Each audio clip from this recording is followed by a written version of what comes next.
Ils signent ensemble et ils le médiatisent dans une brasserie de Limoges. L'accord entre le PS et les écologistes qui ont choisi de le rejoindre pour les municipales comporte plusieurs projets.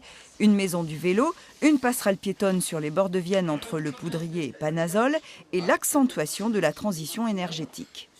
On aura un chapitre sur le solaire, un chapitre sur les réseaux de chaleur, un chapitre sur les zones maraîchères, un sujet sur lequel l'Europe Écologie Les Verts est très en pointe et on est prêt, nous, à travailler dans ce sens-là, c'est-à-dire créer une ceinture maraîchère. Mais il y a un sujet qui n'était vraiment pas du tout négociable, c'est la LGV. Le maire de Limoges en est le plus ardent défenseur, les écolos les plus farouches adversaires. Là, les partis ont acté un modus vivendi.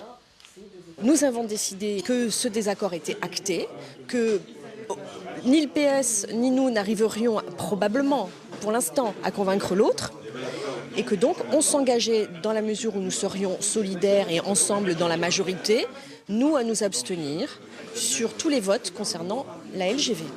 C'est la première fois qu'Alain Rodet part sans les communistes qui ont rejoint la liste Terre de Gauche. Sur cet accord Rodet-EELV, Terre de Gauche pense qu'il ne faut pas être dupe, l'avis d'une écolo dissidente partie sur cette liste.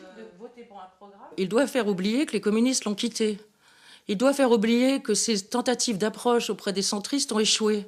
Il a trouvé les Verts à qui il a promis un tel pont d'or qu'il s'est trouvé une majorité de Verts pour le suivre.